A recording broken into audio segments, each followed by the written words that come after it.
what happens if there's an unfortunate event inside said hotel? How will we know? What if you were the one that discovered it? Then no, I wouldn't stay there. I mean, like, what is your reaction, I guess? And you're staying there now. You're there for the 5 days. Are you still going to finish your stay?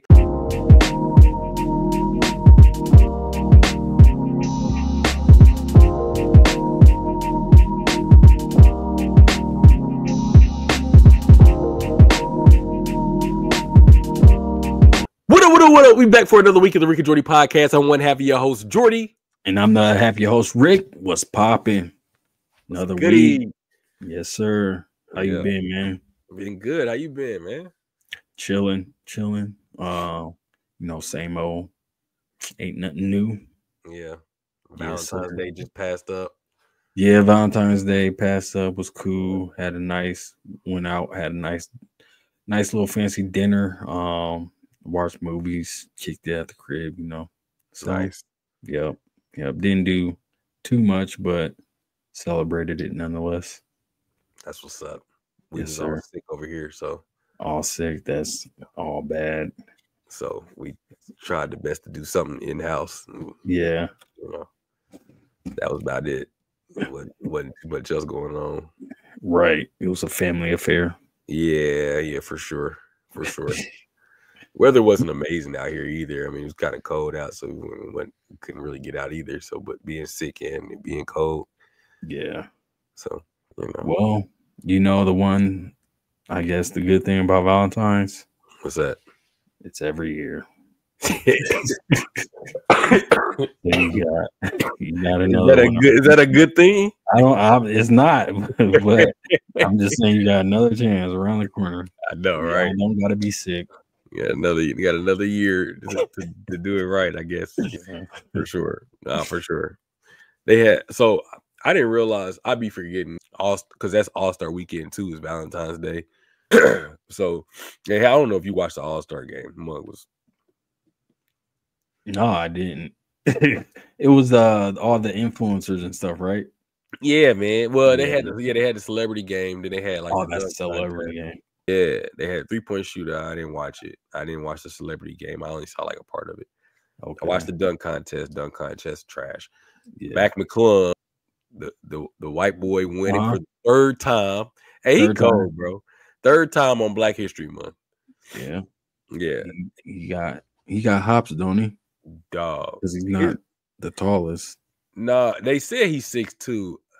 Here's the thing. This is what people got to understand about how they do basketball. Okay, I know because they used to do it. They used to do it in high school, so I know they do it in the NBA.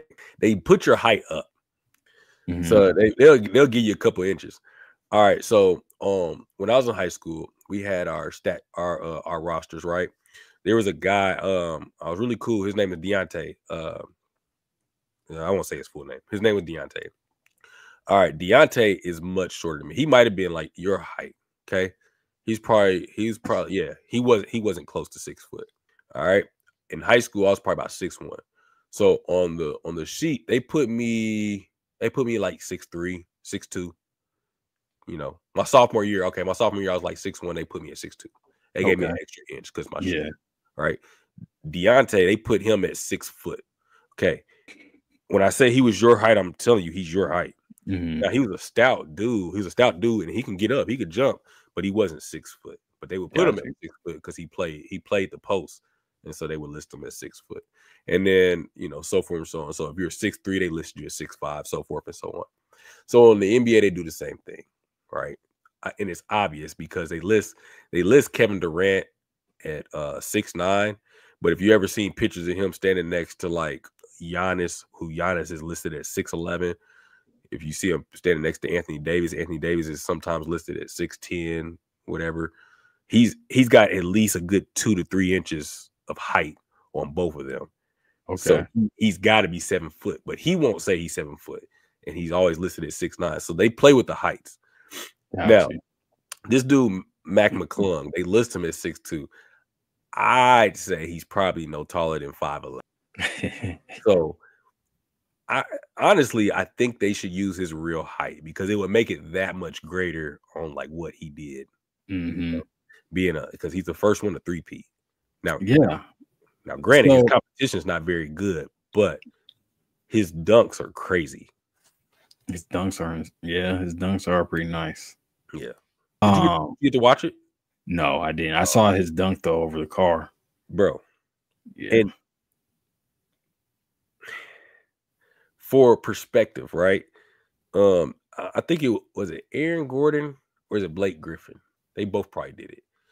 Blake Griffin, I know Blake Griffin did it because he jumped over. He did it. Yep. If I'm not mistaken, Blake Griffin jumped over the hood of a Kia. Correct. Okay. Mac McClung jumped over the sunroof. Mm-hmm. He jumped over the highest part of the Kia, and he didn't even touch it. It wasn't even close. Like he had like this much space between the bottom of his foot and the top of the car. Yeah. So Blake Griffin's also 6'8". So this lets you know how high up Mac is jumping. Like to clear a car. He got bunnies. Yes. Yeah. And he pulled the ball from down here. So he pulled the ball from down here because the guy was standing out the sunroof holding it up. He pulls it from down here to take the ball from here while you're jumping and pull it back up and dunk it. It's pretty crazy. Pretty athletic too. Yeah. Yeah. So I don't know. I think that dude's like 5'11". They said he's 6'2". I don't believe it, but either way, even at 6'2", that's still a crazy dunk. Facts. Yeah. Yeah.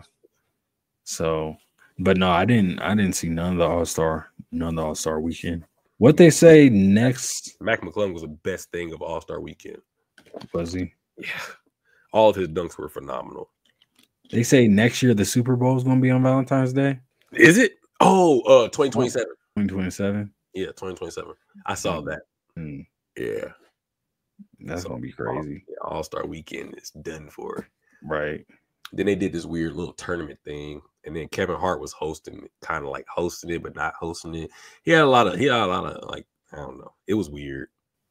It's more media focused now, you would say, rather than the sport. Yeah. I mean, like it's always been entertainment, but yeah, but it's not fun anymore. It's not focused. Yeah. Like LeBron decided, I didn't really get it until I started reading that. Yeah, they was like, oh, he decided not to play last minute so that way he could still be a part of the team and they couldn't replace him. And I was like, oh, that's why.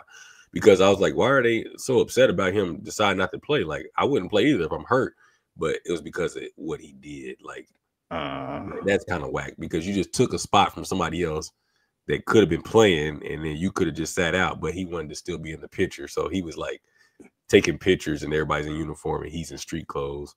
And it was like, dude, like I like LeBron, but like, bro, get over get over yourself, dog. Like, just let somebody else have that. If you hurt, then be hurt. You know you're not playing. Don't play, bro. I never heard that. I thought you just didn't want to participate in the All-Star. Maybe that was more or less the dunk contest. That's why that kind of fell off. Yeah, well, yeah. Some of the people say it's LeBron's fault that the dunk contest is not important because. Like it used to be, and I can understand the argument because I remember like my favorite player of all time is Tracy McGrady, and I remember a time where like all the superstars, like it was only superstars that did throw down. Yeah, so like Tracy McGrady, Vince Carter, Michael Jordan, Kobe Bryant. I mean, you had Jason Richardson's. I'm trying to think who else. Like it was a bunch of them, but like it's usually Nate Robinson's. Like it's usually like great Dwight Howard.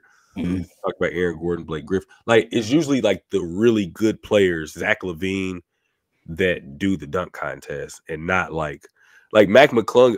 No, like I said, no disrespect, I'm not a dunker, but he's not even on an NBA roster. You know what I'm saying? Yep.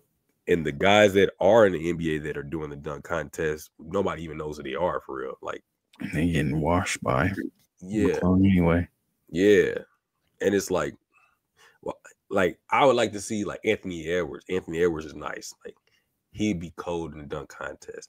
If Zion Wilson could have stayed healthy, he would have been fun. Ja Morant, like that's a dunk contest to me. Like, you know, if you want to have Mac McClung in there, that's great because he's a great dunker.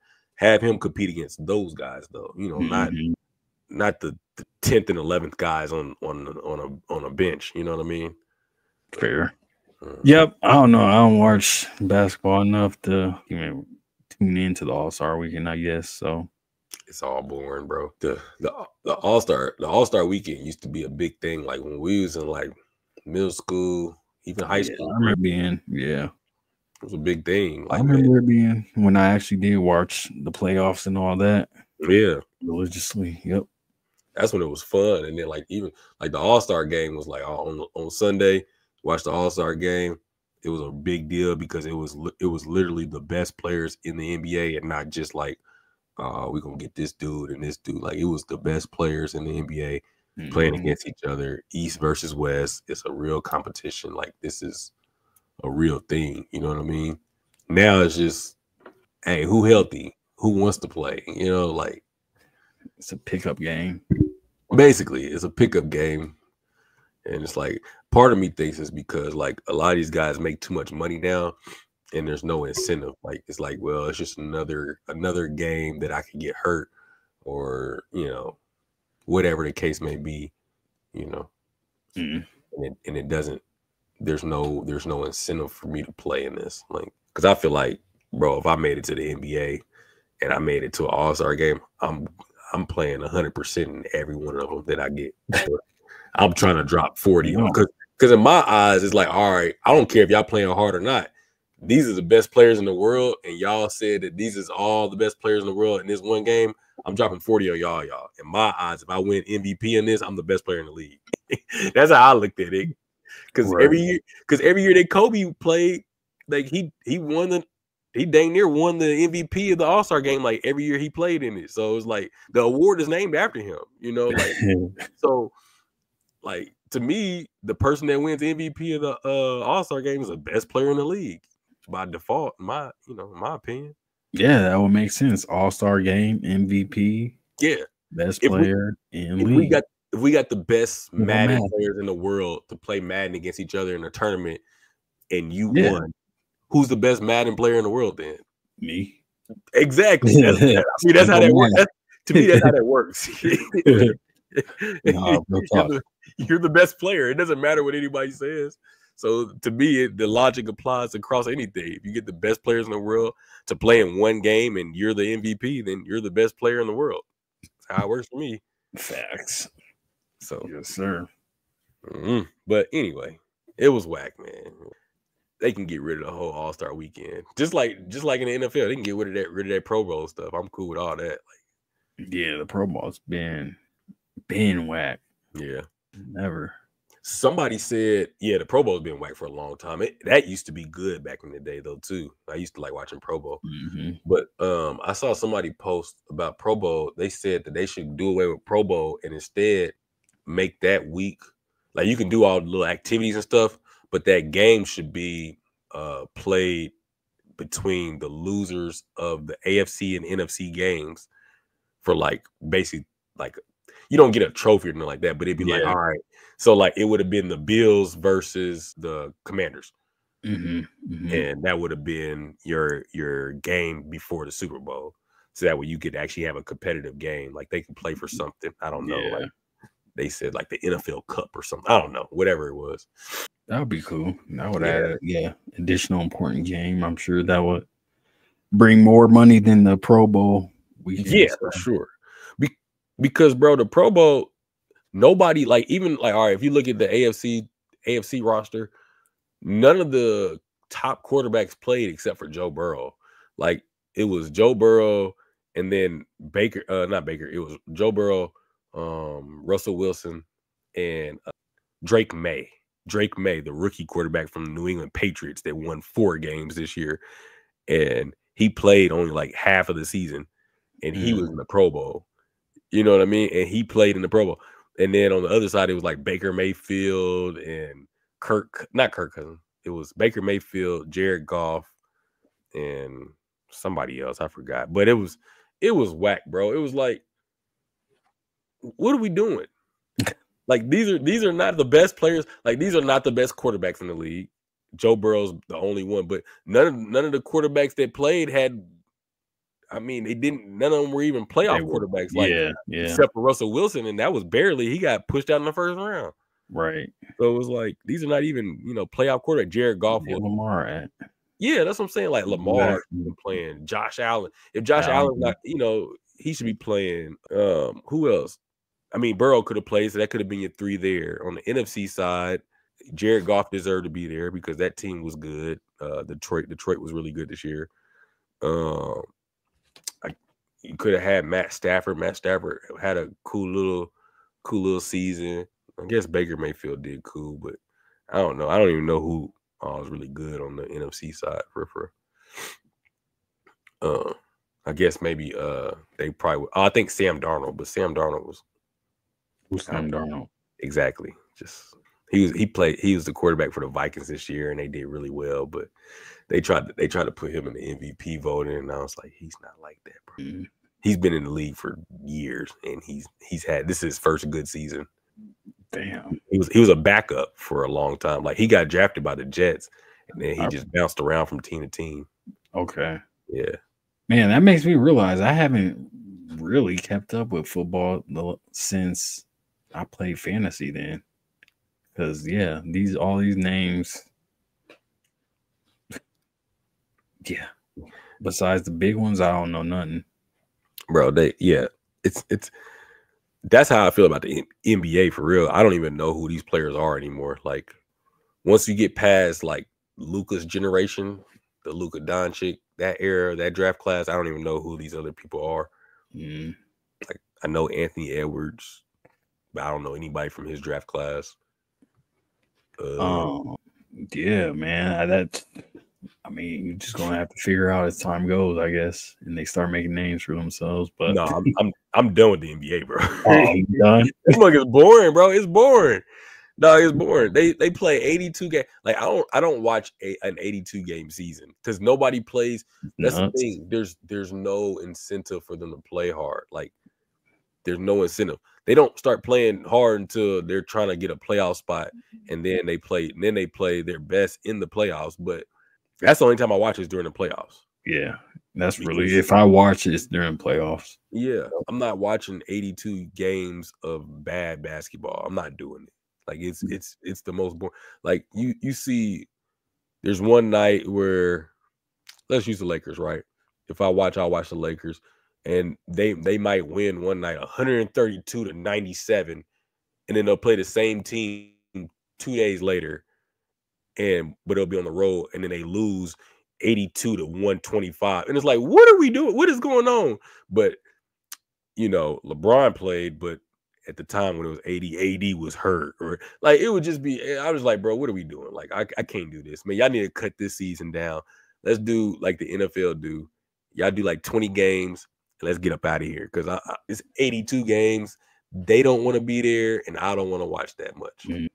They were saying like it's hard to follow NBA teams anyway because the way they broadcast the games. Yeah. It's real weird. Like some streaming platforms got rights over it. Some days, pretty much kind of like same with football. But yeah, so I don't know. They said NBA dying in that aspect. But football is easier to catch because everybody's playing on Sunday. There's only Sunday. There's Sunday night, Monday night, and Thursday night. Yeah, and it's not. Yeah, it's not on TNT. It's not on ESPN 1, 2, 3. Right. It's not on CBS, ABC, all the other Monday Night Football network is always NBC, I think. So Peacock. Yeah, Peacock. Always going to be on there. And you can get that. As long as you have Peacock, you can always watch that game. And it's only going to be one game. They might they started doing double headers just because they expanded the schedule. So you might get a double header, but you can still catch both of those games. Thursday night is going to now always be on Amazon Prime. So you know where to go for that. And then Sunday is just going to be whatever you can catch, but everybody else is playing on Sunday. So you're not getting these weird like, it's Tuesday, it's Cleveland versus Detroit, but you can only watch it if you got TNT, but you have to have TNT in this area. Yeah, they got blackouts. Yeah, so you can't catch this game. So you got to watch the Charlotte Hornets. Yeah, the Charlotte Hornets versus the New Orleans Pelicans.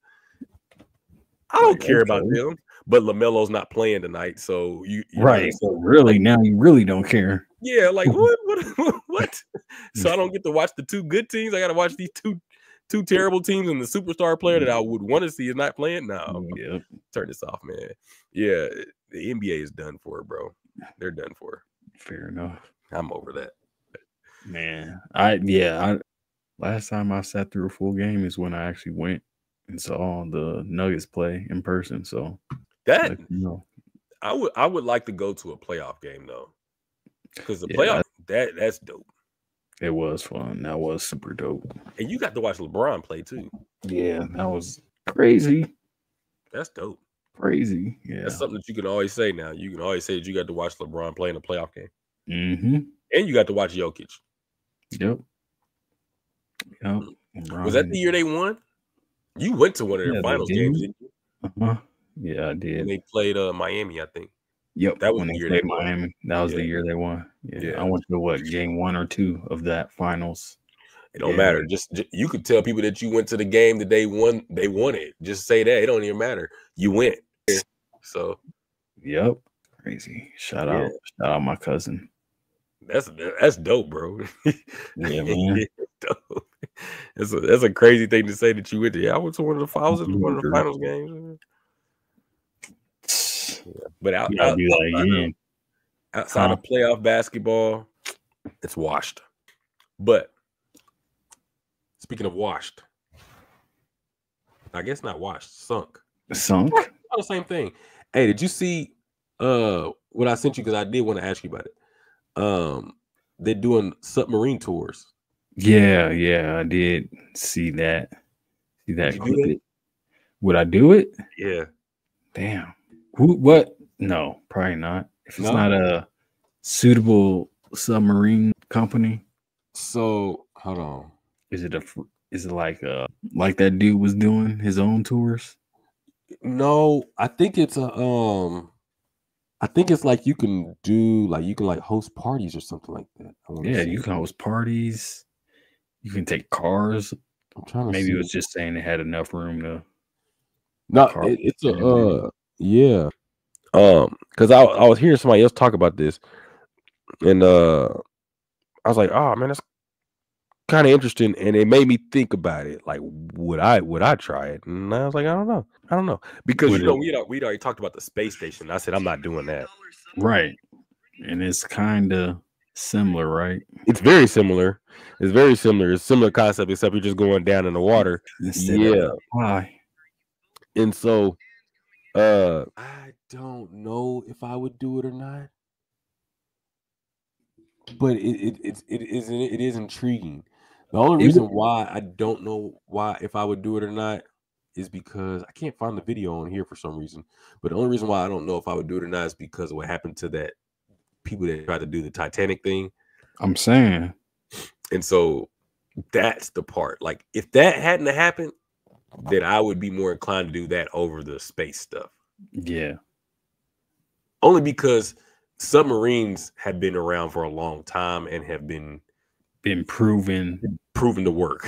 So I would feel safer with that.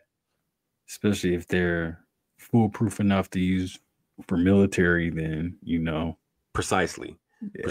We don't know anything about space stations. For the normal human, no. Exactly. It's only for astronauts that people would have been trained for that stuff.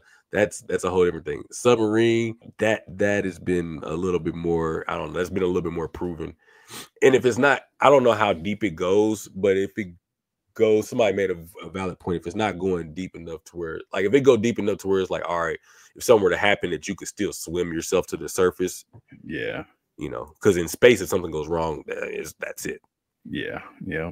So, yeah, if you could swim to the surface, or if they had some type of safeguarding measure, definitely. I think I would be more inclined to do it if there were safeguards and measure.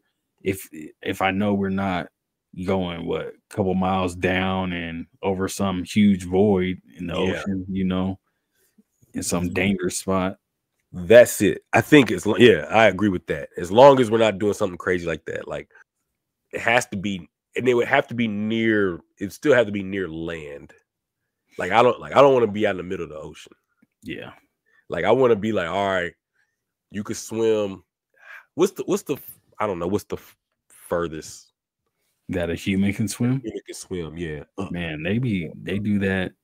Have you seen those videos where they be diving down that deep ass well? They like they hold on to a weight and they just follow this rope. Oh, deep as hell, bro. I do know what you're talking about. Yeah. You know how long that is? I don't. But that's for trained. I know that's special circumstances. Okay, let me do this. Let's do this. How far down can humans swim? Because my ears pop at 12 feet, bro. Hey, for real. The pressure gets me at 12 feet. All right. It said recreational, most people can safely dive up to 60 feet. And it says experience can go to 120 feet. And the world record is Arnaud Giral, I think I said that, holds the world record for free diving at 400 feet. Ooh, okay. I was going to say 500. That would be crazy. Commercial diver. So I guess this is with suits. They can go up to 2,000 feet. All right. So I would be comfortable. Man, 60 feet don't seem like much, though, like you would be able to see anything. But I'd be comfortable with doing the 60-footer. Yeah, you can get around some coral or some reef and stuff. You can still see. Yeah, it's really just about the experience, right? It's just like you submerge underwater. Yeah, submarine, like snorkeling. Like people go snorkeling all the time. Exactly. This ain't no action adventure. You ain't trying to break a record or do something extreme. Right. It's for leisure, right? Right.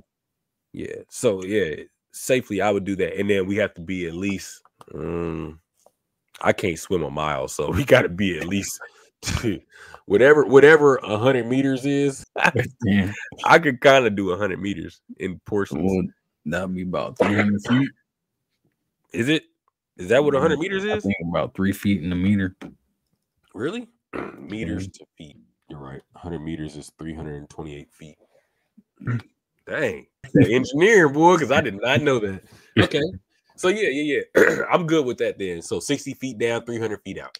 I'm good with that because I can manage that. I can manage that. So I'm like, all right, I could swim 60 feet up, breathe, do about 150 feet, come back up, and then do another 150 feet and get to land. Facts. Okay. So it has to be land. Can it be like, what about like Antarctica or something like that? Oh heck no. No, dang. I'm not doing Antarctica. No, nowhere cold. Nowhere cold. It's gotta be like an island or like some actual landmass. Like I'm not doing cold climates because the water. I imagine the water would be freezing. Yeah, I would imagine too. So you're gonna get sick or need probably way more expensive submarine. Yeah, to withstand the elements. Yeah, even if you were to live through that, it's like it might have just been worth it to just stay down there. You're probably gonna lose some stuff at the process if it's Antarctica and you come up. Facts. Oh, but question: would you do a hotel stay if it was 60 feet down, 300 feet out, and it's a hotel stay underwater? So like a single room or like a group of rooms? No, it's like a fully functional hotel like you would go to. Yeah, like we can even think of it as like a resort. So like a resort, like say like all right, you went to Jamaica, like the resort you stayed at. Yep. Say that was an underwater resort though. Yep, I would do it. You would do it. Yep. Okay. Yep. What's the longest you would stay though? Would you do like a weekend? Would you do a week or what's 5 days? Probably about 5 days. 5 days. Okay. Yeah. Depending how it is, would I ever go back? That'd be tough. Probably not. Like that sounds like a Disney World type joint. Like you do it maybe for an adult experience, and then when you have a family, you have them experience it. But, yeah. Because how much could you do at a resort underwater? I would imagine they would have. I think it would be like it'd be like being on a cruise, right? Okay. You know what I mean? So like, oh yeah, kind of confined, but all the stuff right there, yeah, exactly. like And I would feel like like any it other would, resort too, but yeah, a little more confined. Got you. yeah. So I think it would still, I think there would still be space to do stuff, but I don't know if I'd be able to do like 5 days though, because I'm just too cautious and scary with stuff like that. So I might be able to do maybe 3 days. I could do one night for sure. I know that I could do one night because then I can be like, all right. But I think that's the hardest part is like for me to go to sleep that night and believing that these walls are not going to cave in with water. Yeah. Like that's the part that I got to get over. And then once I can get over that, because like I had to do that when I went on a cruise one time. I was like, I gotta believe when I go to bed, this ship is not sinking. And then when I got over that, the rest of the cruise was a breeze. It's cool. Okay. Yeah, I enjoyed it. But I don't necessarily want to go do it again though either. Right. Yeah, I think staying on the water, it will be a neat experience, but it's not like you will be able to explore outside the resort. Nah. So it would be what's that word? Not niche, but it's like a gimmick. Put it like that. Oh yeah, for sure. I see what you're saying. It's like that's the thing. Yeah, that's the thing. You're not coming down here to go up top to do stuff. Right. You're coming down here for the experience of this. So, yep. Yeah. Because it would kind of defeat the purpose if you were staying there, but then like all the activities were like on land. You'd be like, well, exactly. I don't need to stay here. So I get that. Yeah. But now look, what happens if there's an unfortunate event inside said hotel? How will we know? What if you were the one that discovered it? Then no, I wouldn't stay there. I mean, like, what is your reaction? I guess what I'm asking. What is your reaction? You're staying there now. You're there for the 5 days. Are you still going to finish your stay? All right. So let's say this. Look, you're doing your 5-day stay, right? You've done a full day. You're going through the second day, and you go and you're going back to your room for whatever reason during the afternoon, the second day, but you hear something next door in the room next to you. The door's kind of cracked open a little bit. Mm-hmm. You go in there, right? And you witness a horrific event. Are you finishing your stay? No. I'm hoping I get comped for my stay too. But no, absolutely not finishing the stay. You said horrific event? No, I'm not. Yeah, horrific. Like not like no, because that's too close proximity. Yeah, that's too close proximity for comfort. What if it wasn't you that discovered it? What if you just heard them talking about it? Like somebody saw it, but this is your second day there. Somebody witnessed something like this, and it wasn't necessarily next to you, but it was there at the same hotel. Are you finishing your stay then? Does that change it? Because now you're not getting comp for it because you didn't experience this. I know. I still make a case. No, I don't think I'm staying. Nuh-uh. He said you still gonna make a case? Yeah, but no, I'm not staying. Okay. No, I'll lose my stuff. No, I don't need it. Bro. I'm packing up. I'm gone. So yeah, I'm with you. Any horrific event in a closed counter proximity, I'm cool. Yeah. Well, there's a story. Okay. There's a story of a hotel here in Kansas City, actually. Let me see. What was the name of the hotel? The hotel is called Hotel President. Now, I don't know if Hotel President is still. I think it is. I think I got a picture of Hotel President on my old Instagram. Let me look. Let me see. Yep. Hotel President. Pretty sure I do. Let me find it. Yeah, it is still around. You're right. It's called Hilton. Look at this. Kansas City. Huh? I do have one. I do have it. Did you stay there? No. When I was taking pictures on my old iPhone. Oh, okay. Yeah, I see. Yeah. This is hey, I feel like we drove past here not too long ago. Now think about it. Hilton President, Kansas City. Okay, so here's a story. On January 22nd, 1935, a man calling himself Roland T. Owen checked into Hotel President in Kansas City, Missouri. He showed up with no luggage. He was described as being 20 to 35 years old, had brown hair, a scar on his scalp, visible above the ear, and a case of cauliflower ear. Gross. If you know what that is, you know what that is. He was nicely dressed in a black coat and received the room key for room 1046. Okay.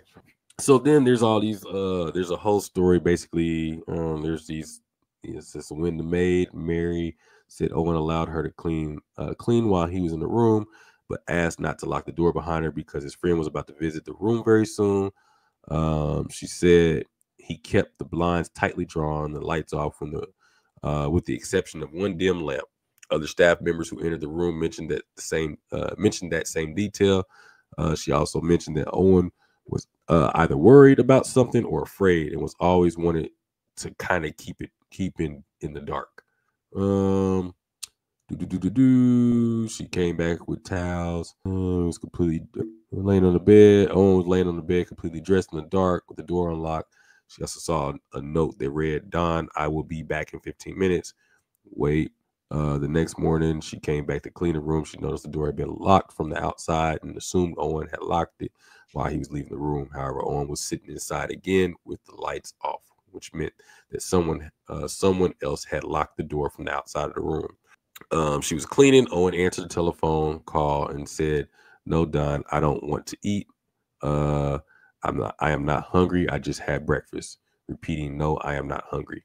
And she arrived again. Two male voices coming from inside the hotel room. She knocked on the door. She said she heard a rough voice say, "Who is it?" When she explained, "It's fresh towels. We don't need any." So anyways, let's fast forward. There was another person, I guess they came and checked on them. It said from 10:30 to 10:45. The phone was once off the receiver. It was off the receiver. They sent someone to resolve the situation. When they opened the door, they saw a horrific scene. The person told the police, "When I entered the room, this man was within 2 feet from the door on his knees and elbows, holding his head in his hands. I saw blood on his head. I then turned on the light, saw blood on the walls, on the bed, and the bathroom. Frightened, immediately left the room, went downstairs. Owen had been bound with a cord around his neck, wrists, and ankles. The neck had bruising, suggesting that someone had attempted to strangle him.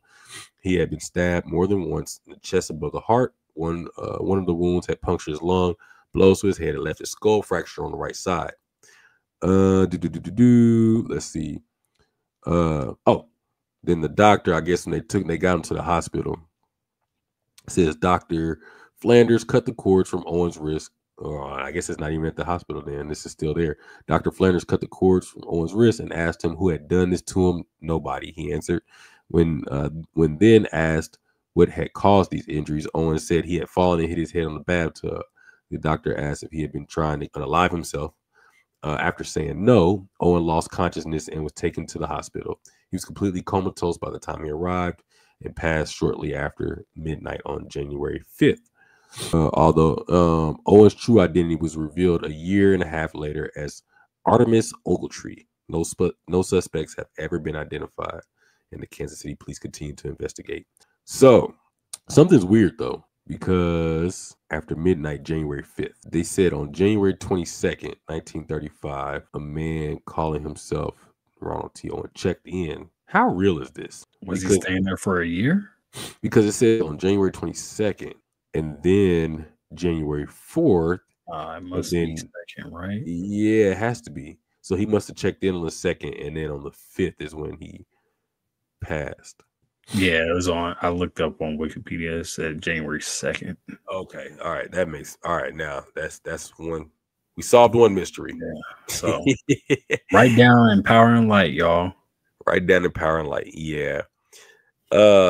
Somebody named Don. Okay, so they got a picture of the guy. Let me show this. Artemus Ogletree. So this is him. Alabama woman who had seen a photo of a distinctive scar on his head in the news identified him as her son Artemus. She said he had left Birmingham. So he's from Alabama.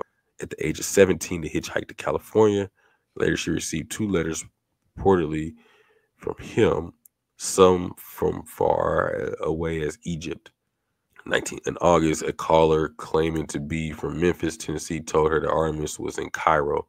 The letters had also been sent after Artemis's death. Records kept by shipping companies found no records that Ogletree had gone to Egypt. No other suspect has ever been identified. It was later used to link the killing into a 1937 murder in New York, but no charges were filed against the man arrested in the case, one whose aliases had been Donald Kelso. Later I investigated, but was unable to produce any new leads. This is interesting. What are your thoughts? Yeah, I was trying to read some other stuff. It sounded like there was a lot of in and out of the room. Yeah. Leave the door unlocked. Friends coming over. There's a party going on another floor of the hotel. Yeah. Sound like some foul play or maybe a lover's quarrel. Yeah, it's interesting because he had. So I'm looking at this on his Wikipedia too. He had cauliflower ears, so they said he could have been a boxer or a professional wrestler. Yep. So I'm wondering. All right, so this is just off top, right? He had cauliflower ears, so he had to have been a boxer wrestler. I've typically seen that with wrestlers. Boxers, I mean, I guess you get that like if you wear the helmet or that, but I guess you get it from the gloves too if you're getting hit in the ear and stuff like that. So because it's just the blood vessels breaking. Yeah. So I'm wondering if like the guy that he was communicating with was like a promoter or something. A fight promoter? Yeah. Because they mentioned that they wanted him to eat. And he said he didn't want anything to eat. But, like, if you got to make weight or something like that, and maybe, like, they wanted him to throw a fight or something. I wonder. Let me see something real quick. But would he come with no luggage? That's a good question. I don't know. I mean, I guess what and he went by alias. I would say probably a wrestler then. Yeah. Rowan T. Owen. Rowan Owen. Roland T. Owen. Is it Rowan? Roland, yeah. Donald Kelso. I'm trying to see if they have pictures of or like something of that Donald Kelso guy. I mean, there's pictures of a person named Donald Kelso, but I don't know if this is, you know what I mean? But you know what? I hate saying this on camera, but Kansas City was a mafia place. That's true. And they've been known to be into like the sports and stuff like that. And that's kind of one of the ways that things get done is like, or at least in the movies. I don't know in real life, but in movies, like they do like the tying up and all that stuff. Mm-hmm. Kind of like kidnapping. Yeah. So I'm curious as to like, was this like a mafia thing? But you also said like a lover's quarrel, so it could have been something like that too. So that the person that found him, Randolph Probst, said he accompanied Ogletree up in the elevator to the 10th floor. On the way, Ogletree told him that he had spent the previous night at a nearby Muehlebach hotel, but found the $5, $100 in current dollars nightly rate too high. Probst opened the room 1046, which per the guest's request was on the inside, overlooking the hotel's courtyard rather than the street side. He watched as Ogletree took a hairbrush, comb, and toothpaste from his overcoat pocket, the extent of his unpacking. So just an overcoat? Yeah. And a few items. Yep. You might have had a lady of the night come through. Maybe. It says, Blocker recalled one visitor in particular, a woman he had seen at the hotel visiting male guests in their rooms on occasions and thus believed to be a prostitute. A conclusion shared by other hotel staff who were familiar with her. She came in sometime during this 3 hours. He took her to the 10th floor where she asked him about room 1046. Loud party in room 1055. Yep. I see that part you were talking about. Yep. Saw a man dressed in only an undershirt, pants, and shoes run into his path and flag him down. Lane stopped the man, apologized, saying he had mistaken Lane's car for a taxi.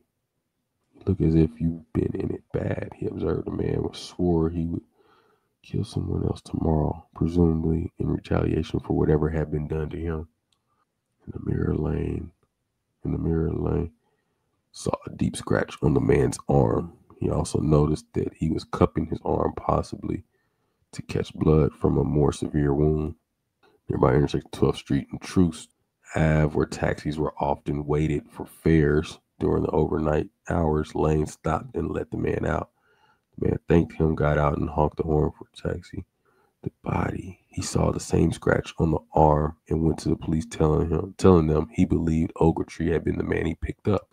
Huh. So what are they saying? So this was like an encounter outside the hotel. Oh, the outside encounter. Yeah, you saw that one? I didn't read that part. Yeah. It was I guess a guy that was driving, he was a city worker, looks like. Said he saw a man and he picked him up, I guess. He said the man asked Lane if he could take him somewhere he might be able to get a taxi. Lane agreed and let the man in. "You look as if you've been in it bad," he observed. The man swore he would kill someone else tomorrow, presumably in retaliation for whatever had been done to him. So, Ogletree had been bound with cord around his neck. Oh, man. 4 fingerprints, small enough that detectives believed they had been a woman's, were found on the room's phone. They could not be matched to Ogletree or to any of the hotel employees who had been known to have entered the room. It must have been they said employees, but it must have been an old girl that came to his room though. So they said that when he checked into that other hotel, he went under the name, because they said it was no Roland T. Owen, but they recall a man that looked like Ogletree under the name Eugene K. Scott, also given Los Angeles as his address, and requesting a room on the interior of the building. Again, after investigating, the LAPD reported that there was no one by that name in their city. Eugene K. Scott. The mystery seemed solved when a man identified the body as his cousin. But then when the man's sister came to view the body, she confirmed that the cousin had in fact died 5 years earlier. The resemblance between the two had been very strong. A week into the investigation, Tony Bernardi, a wrestling promoter from Little Rock, Arkansas, said after viewing the body that the man identifying himself as Cecil Werner had approached him around the beginning of December 1934 about wrestling some matches. Bernardi had referred him to another promoter in Omaha, Nebraska, but that promoter did not recognize Ogletree. Within a few days, 2 new homicides in the city drew detective attention from the case, even as more were assigned to the homicide. I told you I thought he would have been a wrestler. We're getting somewhere. They were promoting. Yeah. So he was looking for a promoter. He got one. Yeah. Hold up. Shoot. According to the caller, Ogletree had an affair with one woman while getting engaged to marry another. The caller and the 2 women had apparently arranged the encounter with him at the president in order to exact revenge. Cheaters usually get what's coming to them, the caller said, and hung up. So it says the caller was slightly more forthcoming when the funeral director asked why Ogletree had been killed. Wait, what the funeral director asked? So it says, all right, so let me see. There's a case when the funeral home where the body had been kept, announced they would be keeping the man in the city's Potter Fields the next day. The funeral home received a call from a man who had asked that the funeral be delayed so that they could send the funeral home the money for the grave and service at the Memorial Park Cemetery. So the caller said the dead man would be near his sister. The funeral director warned that they would tell the police about the call. The caller said he knew that it did not bother him. The caller was slightly more forthcoming when the funeral director asked why Ogletree had been killed. According to the caller, Ogletree had an affair with one woman while engaged to marry another. The caller and the 2 women had apparently arranged the encounter with him at the president in order to exact revenge. Cheaters usually get what's coming to them, the caller said and hung up. Since the service was postponed Per the anonymous caller's request, on March 23rd, the funeral home received a delivery envelope wrapped in newspaper. It was enough to cover the expenses. The sender was unknown. I read that too, that someone paid for the burial. Yeah. So it sounds like mafia business again. Yeah. If you want to pay for burials. Yeah, because that sounds like some stuff they be doing in the movies. And so do you think he was involved with a woman that had ties to possible? It seems like it. Mafia family. It seems like it. Because, I mean, that it just adds up, right? Yeah, but then would mafia women deal with non-mafia or made men? Well, on Peaky Blinders they did. On Peaky Blinders, I haven't watched that. I think I seen like an episode. That's not really mafia, but close enough. What about Sopranos? Did they on Sopranos? I never watched Sopranos either. So there's a guy. Okay, so in 1937, New York police arrested a man named Joseph Martin on an unaliving charge after he had unalived a man he shared a room with and shipped him to Memphis. Among the several aliases he was found to have used was Donald Kelso, which is a Don. Yeah, Don in the mafia. According to the story about the case in the New Yorker, the KCPD had matched samples of his handwriting to that in the letters written to Ruby Ogletree. No charges were filed against the man for the Ogletree case, and the KCPD kept the case open. It showed that different detectives reviewed the case, and through the years, each time they noted they would keep the case open, but no new evidence uncovered. Gradually, the case went cold. Organized crime has been considered, since the name Don can also be a title for a mafia boss, like you said. Lastly, it has been suggested that Don, whoever he was, killed Ogletree for some personal reason, either with the help of the commercial woman blocker saw in the hotel late that night, or by himself. Dude, that's pretty wild. Yeah, I feel like he was involved in some mafia business, man. He looks like just his picture looks like he was kind of involved in some mafia business. Yeah. I think dude was a wrestler. I think he was trying to be a wrestler or whatever. I think he didn't get that promoter, and I think that he didn't get he was referred to the one in Omaha, but that guy said he never met him or whatever. I don't think he didn't. I think he maybe got intercepted along the way and got tied into this mafia stuff and was like, hey, we can help you break into this wrestling business, you know. And then we got a guy that, like, they basically gave him a handler, right? Okay. And he was probably on this, you know, he was probably on a regimen. That's why they was asking him, telling him to eat, and he didn't want to eat. And then I felt like he just slipped up. Maybe he did something. Maybe he called the lady of the night or whatever. Maybe this lady of the night was one of the Don guy, or somebody was that lady, lady. Yeah. You know?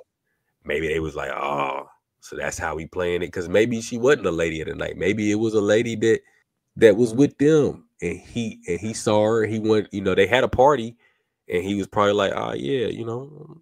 Oh, he trying to.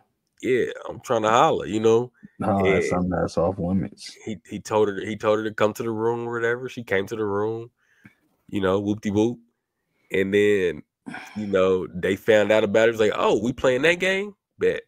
We're gonna wrestle for real. And, you know, they whoop-de-whooped him. They whoop-de-whooped him off the turnbuckle. Tied him up. Yeah. You know. So, okay. I think he's from Florida originally. Mm-hmm. I would imagine there's mafia down in Florida. So him coming from Florida to Birmingham. But how old was he when he was in? I don't know. Anyway, that doesn't matter. Doesn't go with the story. So he probably got involved in Florida, right? Mm-hmm. Something in Florida. He got involved with mafia. He's like, all right, moved to Birmingham, got in KC, cross paths with the KC mafia. Realizing he owed Florida mafia, he's like, all right, I can maybe, like you said, wrestle or get this money in the Fight Club somehow. Mm-hmm. And so, yeah, he was traveling to fight, essentially. Like I said, got to KC, saw a fine thing. He wanted to, maybe lock down or something. But he was only there for a night, so who knows? From the second to the fifth. Second to the fifth, exactly. Technically. So probably saw a thing he wanted to lock down, but that was the wrong thing. He stepped on a landmine there. Yeah. So wrong team. So Don Julio was a Fulio. Don Julio was a Fulio. And got dealt with. Yeah. Hey. Don Kelso was no mo, a lot less so. So I can't find no hyperlinks on him. What, Don Kelso? Yeah, because his name is something else as well. Like he doesn't. That was like that was another fake name because his real name was like Joseph Martin or something like that. Something like that. But yeah, huh?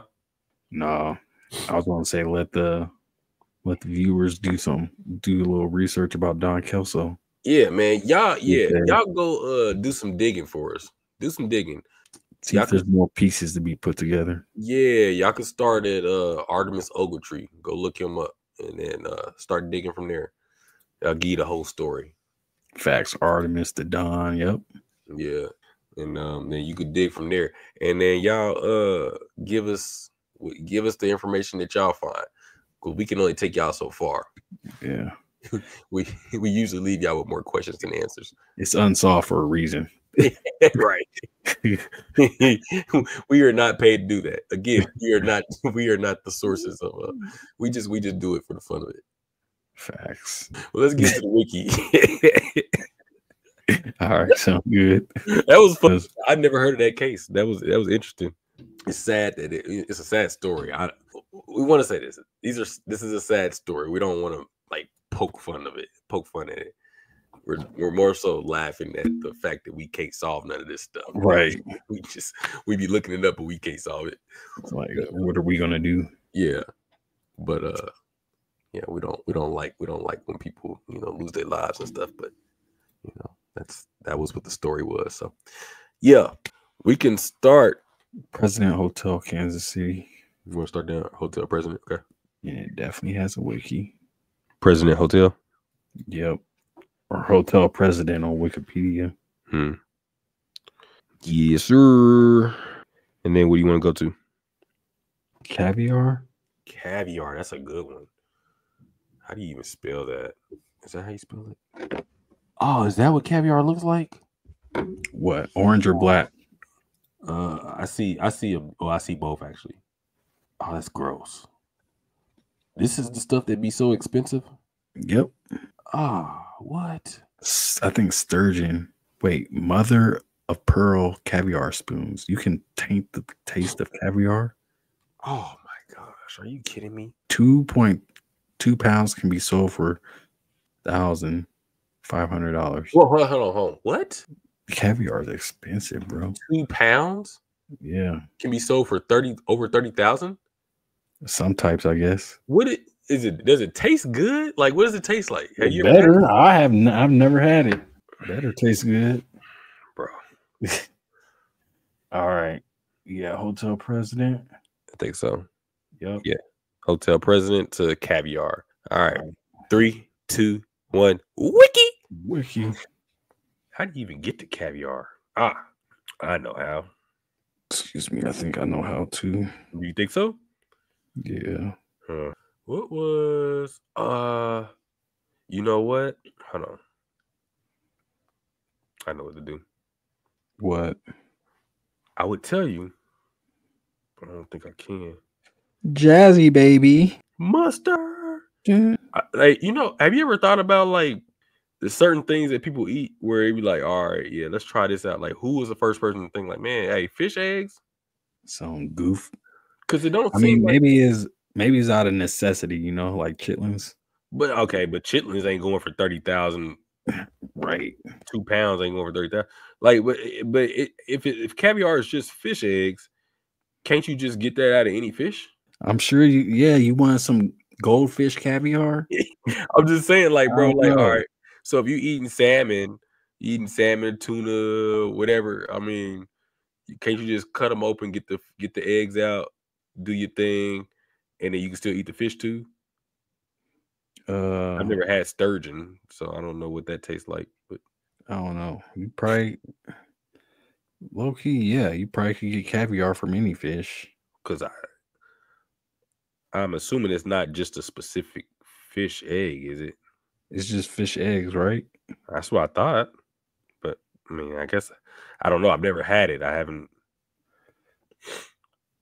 I mean, I'm not like, an expert on stuff like that. So true.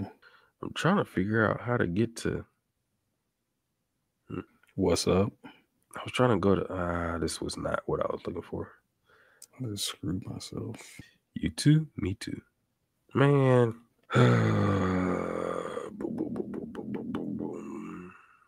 I'm just trying to find caviar. Particular.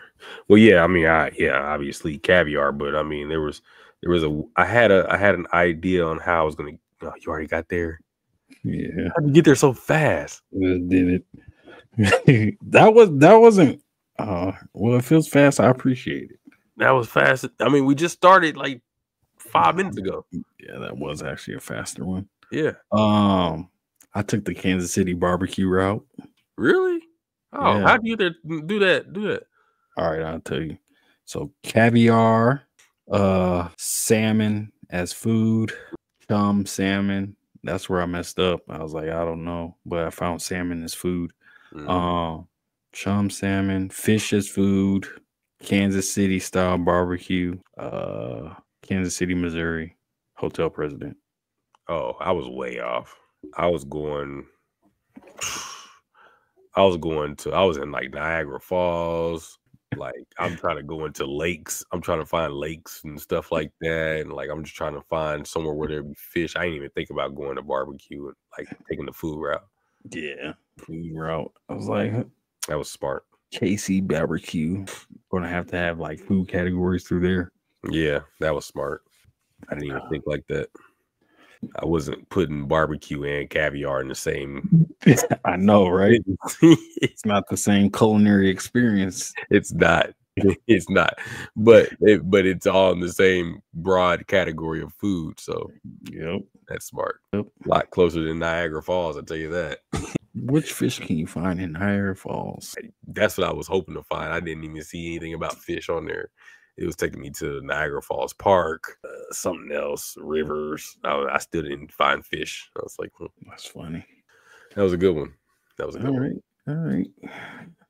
Yeah, for sure. I feel good about that. Yeah, that's a good win. It was. Yeah. Well, hey, look, y'all go do the same thing. Hotel President to caviar, and if y'all have had caviar, can y'all explain to us what that experience is like? Like, is that? Please. What's the point? I'm not judging. I just don't know. Yeah, I'm curious about it. Do you just put on saltine crackers or what? Is there a special type of cracker? That seems so. That seems backward, don't it? Yeah, putting caviar on a saltine cracker. It feel like you would have a special cracker for that. Exactly. You know what I'm saying? An expensive cracker. Yeah. So like it got to be like a cracker that comes in an individual packet, and it's like $20 a packet. No doubles, just a single cracker. Right. And you can't even, it don't even come salted. Like it got to come with a special pack of salt that you got to buy separately for an extra $7. Oh damn! I thought you were going to say like it comes packaged, but then it has a little package of olive oil in it, and then a little package of salt. And you sprinkle the olive oil and then salt. All that is sold separately. Like that, the total package, like you could buy it in a bundle for like 50. You get the crackers, bro. Yeah, you get the half teaspoon of oil, a pinch of salt, of special salt, Himalayan or whatever it is. Right. And you get the cracker all for like shot down. And the caviar for $200. You just spent $250 on a cracker. On a snack. On a snack. Man, I don't know. I don't think I would ever have enough money to try caviar, man. Yeah. I'm gonna need someone to introduce me to it. Yeah, for sure. It had to be like at a party or something like that. Like, hey, we got caviar. Then I wouldn't even know if I trust it though. That too. Yeah. Because I'm like, why you just got caviar? Yeah. Where you get this from? Right. Because I be seeing there be caviar next to the canned tuna. So is there really? Yeah, you can find canned caviar at the store. Canned caviar. How much is it? Not expensive, so that's the goldfish. That's the goldfish caviar. That's goldfish and beta fish caviar right there. For sure. That's all that is. That is not the stuff that they talking about. $30,000. Locally sourced at your neighborhood Walmart. They got that caviar from your local PetSmart. Hell yeah. Oh, that's gross, man. I don't know about that. I don't think that's the same experience. Can't be. Can't be. Well, that's all we got for y'all. Y'all make sure y'all go do y'all research. Leave y'all comments below. Remember, like, share, subscribe, hit that bell so it can go bing. And yeah. What else for him, Rick? Like, comment, subscribe, follow us on all socials. We'll be back with y'all next week. And that's been another week of the Rick and Jordy Podcast. I'm one half of your host, Jordy. I'm the other half of your host, Rick. And we'll catch y'all next week. Peace.